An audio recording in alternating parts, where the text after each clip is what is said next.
Le point de départ, c'est que les années précédentes, on avait fait plusieurs films avec plusieurs groupes de jeunes dans plusieurs villes sur un même sujet. La suite naturelle assez logique, c'est de prendre plusieurs groupes de jeunes et plutôt que de les mettre simplement dans une même problématique, par exemple se mettre dans la peau des autres, bon ben là on va leur dire vous allez faire un même film qui sera un moyen métrage de cinéma. Voilà. Les jeunes avaient conscience qu'ils participaient à un projet commun, mais c'est vrai dans le flou, on va dire, complet, puisqu'on ne savait pas du tout comment allait la tournure qu'allait prendre le film.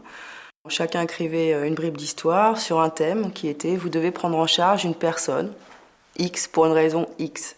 Et donc, à partir de là, les jeunes de chaque ville ont imaginé ce qu'ils voulaient. Nicolas a commencé à nous expliquer nous donner quelques sujets pour pouvoir avoir un début, mais qu'on n'allait pas du tout savoir la fin. Et en fait, on a commencé à écrire, mais vraiment sans penser à ce qui allait se passer après, et c'était trop dur en fait. On écrivait, on proposait des nouvelles idées. Et à partir de là, on essayait de trouver des nouveaux lieux, les dialogues. Je veux tout vous expliquer, mais s'il vous plaît, baissez votre isonie. Il est évident que chacun a des réactions très différentes vis-à-vis de cette interrogation. Comment on va réagir face à quelqu'un qui a besoin d'assistance? On peut très bien s'en foutre et lui dire débrouille-toi, comme être doté d'une empathie incroyable et vouloir tout faire pour lui. Effectivement, j'ai trouvé ça intéressant de voir comment chacun réagissait en fonction des groupes, de l'esprit des groupes, des différentes villes, et puis qui pouvaient être complètement différents d'un groupe à l'autre. Si on la connaît pas, on se casse. Ici, ça serait ta daronne. Franchement, tu t'en battrais la race? Mais allez, les filles, on n'a rien à perdre, faut être solidaires. En fait, on a imaginé comment on aurait réagi, nous, si c'était vraiment arrivé. Je trouvais qu'avoir nos petites expressions à nous, ça nous rendait plus crédibles. Donc, j'ai vu les personnes qui ont tourné avec moi, on les a vraiment consultées pour savoir ce qu'ils disaient dans la vraie vie. En plus, on a aussi gardé nos mêmes prénoms. On n'a pas changé, on n'a pas inventé d'autres prénoms. On a mis les vrais prénoms, c'était plus simple. Wesh, non, bien ou quoi? Commence pas, Trésor. À cause de ta gueule, je suis dans la merde. Il y a des Hugo, ils sont venus chez moi, ils ont menacé tout le monde. Les jeunes se sont identifiés aux personnages parce qu'ils ont repris leur caractère, leur réaction face à des situations en fait. Donc elles se demandaient à chaque fois si ça m'arrivait réellement dans la vie, comment je réagirais. Mais c'est vrai qu'il y a eu des côtés un petit peu fiction en essayant d'enjoliver et de garder une image positive de tout ça. Et il y avait quelques confrontations entre les différents auteurs parce qu'évidemment ils n'ont pas tous le même caractère, chacun réagirait en réalité différemment. Et c'est ce côté-là aussi que les auteurs ont souhaité garder. On donnait chacun nos idées et puis avec ça, grâce à ça, on arrivait à faire une sorte de petite histoire et puis à chaque fois c'est Nicolas qui arrivait, on fixait un rendez-vous avec Nicolas et puis Nicolas disait « Ah, ça c'est pas mal, ça j'aimerais qu'on étoffe un peu plus le rôle de ce personnage-là. Hein. Non, ça ira pas. » On a eu quand même, disons qu'on a eu des limitations parce qu'on a eu des idées au départ et ça allait pas avec le fonctionnement de l'histoire, parce que Nicolas évidemment savait très bien comment l'histoire allait se finir, comment on allait tous se retrouver, et nous évidemment on avait pas mal d'idées, et il nous disait ça c'est pas possible parce qu'à la fin ça pourra pas fonctionner. On a commencé à écrire, et ensuite quand ils ont commencé à nous dire en fait non ça sera pas ça, ça sera ça, ils savaient pas ce qu'on allait écrire, mais ils savaient qu'à ce moment-là il y aurait un bouleversement, qu'on allait avancer dans l'histoire, et puis ensuite il y aura encore un bouleversement, ils savaient très bien. Mais bon, après, les histoires, c'était nous qui les maîtrisions, quoi. Les jeunes membres des groupes, des ateliers devaient être les co-auteurs de ce même film, et bien entendu les acteurs, mais ça c'est presque secondaire, les acteurs. Hein. Ils devaient être les co-auteurs de ce film, donc ça supposait évidemment qu'on trouve un moyen, à la fois qu'ils soient impliqués dans la conception du film, donc dans l'écriture du scénario, et en même temps que ça donne un vrai film unique, que ça soit pas une sorte de cadavre exquis. Et donc, ça supposait que je conçoive, avec Laure, mon assistante, ancienne élève, très douée, que je conçoive un canevas, un canevas assez strict qui soit à la fois susceptible de supporter une histoire plurielle et qui surtout, et ça c'est très important, laisse une large part à l'inventivité de chaque membre des ateliers. Voilà, ça c'était le cadre que je me suis fixé, avec une contrainte supplémentaire, c'est que parce que le projet s'appelle Tous ensemble, il fallait qu'à un moment ou à un autre, tous les protagonistes de l'histoire se retrouvent ensemble. Et donc, contrainte supplémentaire, 2 jours de tournage ensemble. On est la seule histoire où le cinéaste n'avait pas prévu. En fait, on est vraiment, on perturbe tout le film.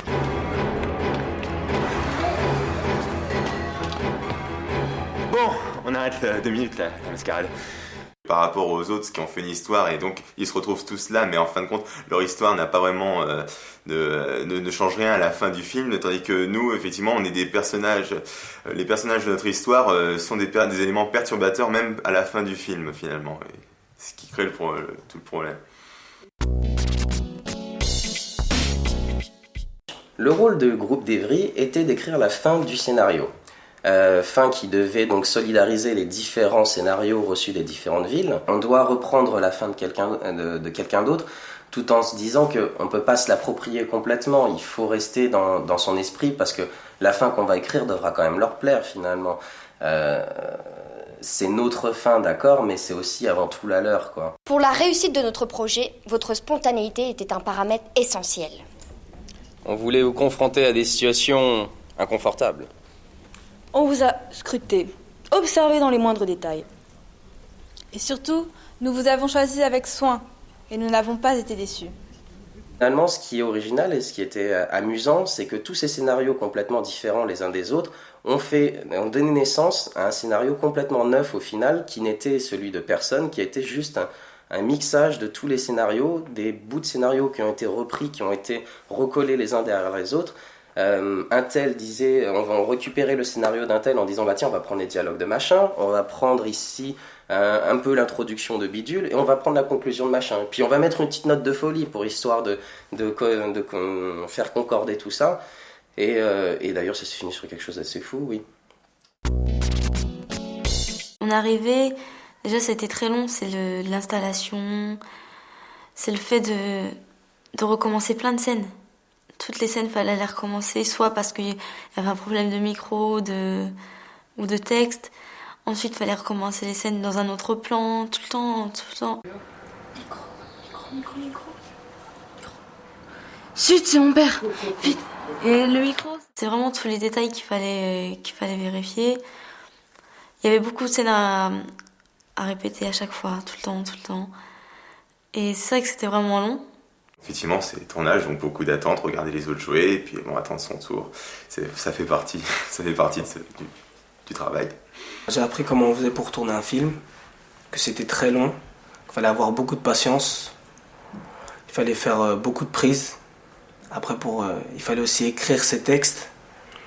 C'est pas ça vient d'un coup et tout, on peut pas se permettre d'improviser. Et voilà, ça apprend à être très patient de faire un film. C'est plutôt vous qu'on n'a pas vu. On nous a donné... Oh putain... On nous a... Oh putain, cette réplique, ça me saoule. Putain, j'en ai marre. Le tournage à Fleury s'est très bien passé, avec des répétitions et un tournage dans des conditions, j'imagine, proches de celles des conditions professionnelles. Et le moment fort a été le tournage donc, du final. Donc, il s'est passé à Fleury parce que c'était pas spécialement prévu au départ, mais Nicolas a aimé la salle de spectacle qu'on a. Ça a été un moment très fort parce que tous les protagonistes ont pu échanger à la fois sur l'écriture du scénario, sans dire trop non plus, pour laisser un petit peu de surprise. Salut, vous aussi vous venez pour l'étude? Quelle étude? De sociologie. Mais nous, on nous a parlé de télé-réalité. Hein. La rencontre avec les autres acteurs, disons, connaître l'histoire des autres personnes, des autres groupes qui avaient fait ça, les rencontrer, donc savoir un peu d'où ils venaient, c'était sympathique, à la fois professionnellement, humainement. Disons qu'on a rencontré des gens, et puis c'est toujours bien, on apprend des nouvelles choses, ça permet de discuter. On se retrouvait sur une journée avec une trentaine de personnes au moins.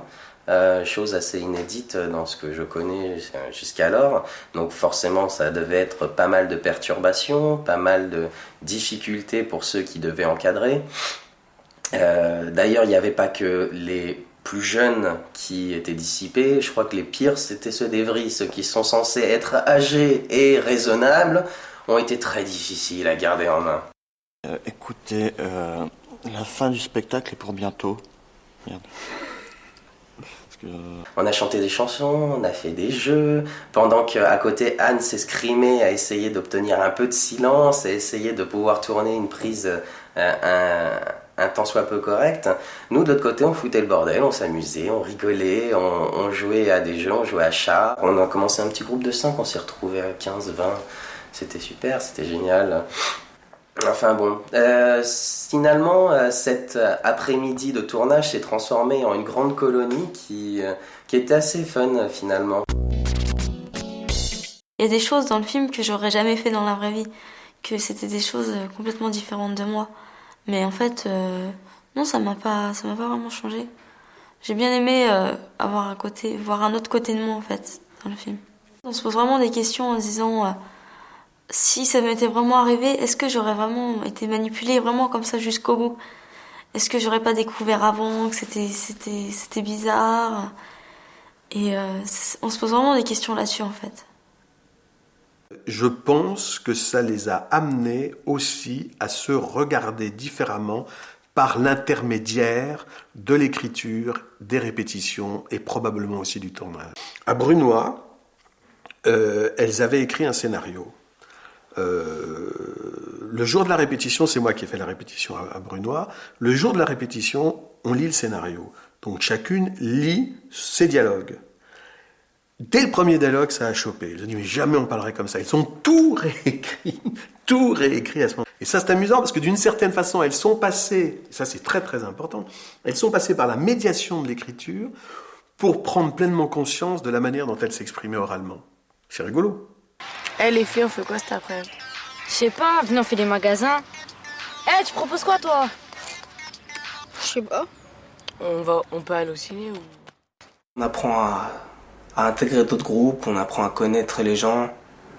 On voit qu'on n'est pas les seuls, on observe les autres idées. Au final, en regardant un film fait par 6 groupes et non pas un seul, on mélange 6 thèmes différents et on arrive à les réunir grâce à un lien. Je regarde vraiment les films différemment maintenant. Je sais pas, je cherche des petits détails que nous on tournait dans la scène. Il y a comme des fois, il y a des détails justement comme s'il y avait une chose qui était à une place sur un plan et puis une autre sur un autre plan. Je me suis dit ça se verra peut-être pas beaucoup sur une scène, mais après quand tu regardes les films et que des fois ça change aussi, là tu les vois vraiment et tu te dis comment c'est dur que même dans les grands films, ça peut arriver aussi quoi. En tout cas, c'est un projet ambitieux, intéressant, difficile, parce que ambitieux forcément, mais très intéressant. Et puis, ça a permis surtout de rencontrer plein de personnes fort passionnantes.